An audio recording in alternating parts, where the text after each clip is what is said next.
Recording.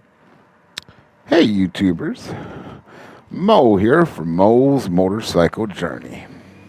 Well, I have to say, Merry Christmas. Today is Christmas. And I'm riding my motorcycle in Michigan.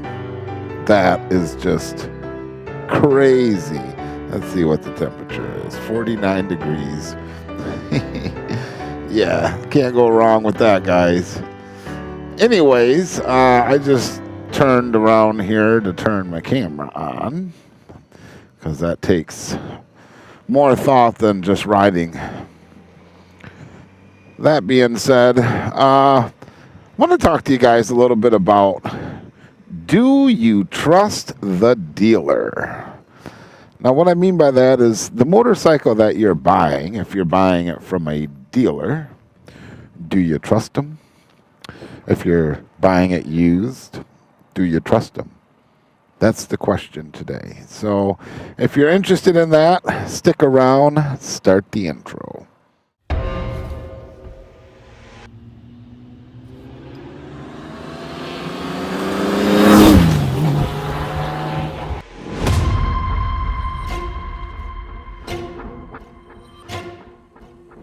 Recording.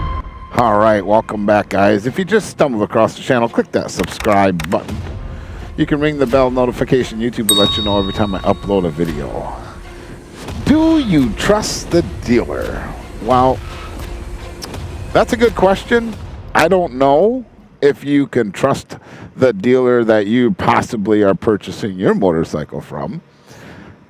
And I'm not going to go into schematics of where I'm... Recording.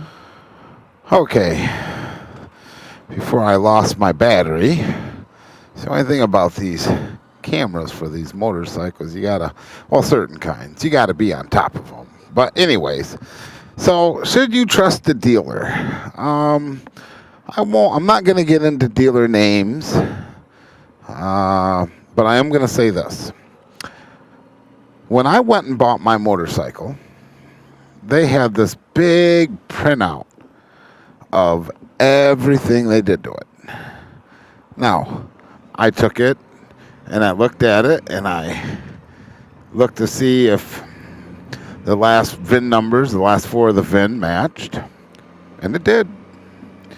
So I was like, oh, they did this complete service package, new tires, and yeah, that's what it said. But that's not what they did.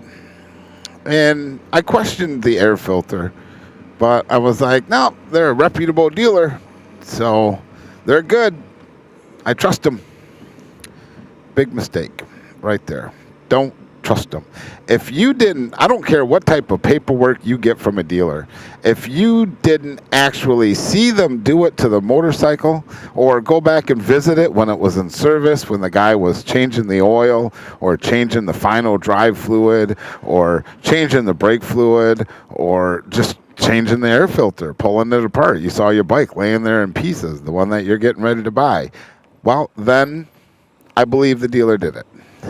But if you did not physically see the dealer do it, I don't buy it. I don't buy it. So, again, I looked at a complete printout of everything that was done to this motorcycle.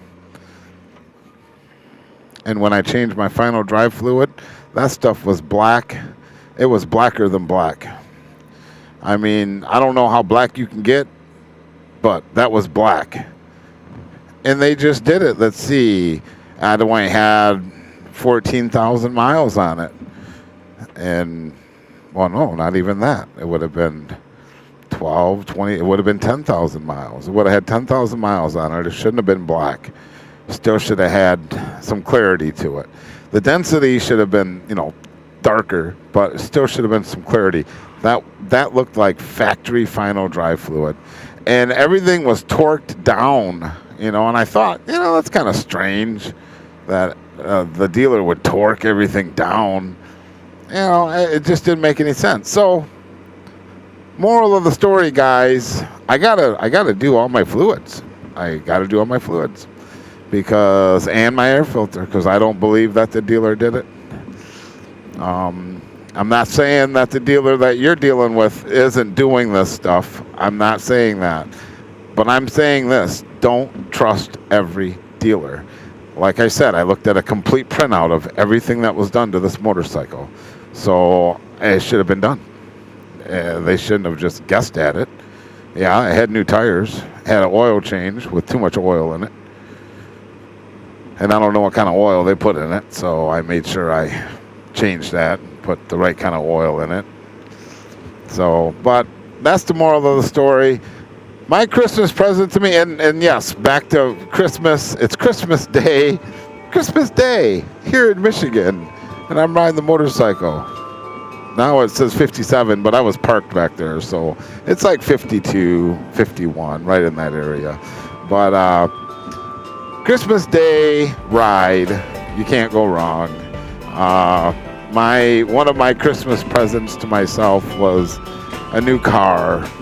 I'll show you some clips here. Cadillac CT6, and I had to get rid of my blue car because, and I don't think my dealer watches my channel that I traded it into, but I had to get rid of my blue car because the blue car was creating some issues. It was retaining water, and there are so many electronical parts to these cars nowadays with these computers that run them and GPS and all that other good stuff, TV screens inside of them, that you know, water is detrimental. Water is bad for them. So it was retaining water, and there was a couple other issues wrong with it. I just wanted to get rid of it, and I'll show you a little clip of it retaining water. Every time it rained, I had to do this. But anyways, I bought that car brand new, and I traded it. So hopefully this one will turn out to be a decent one and not retain water like my last one.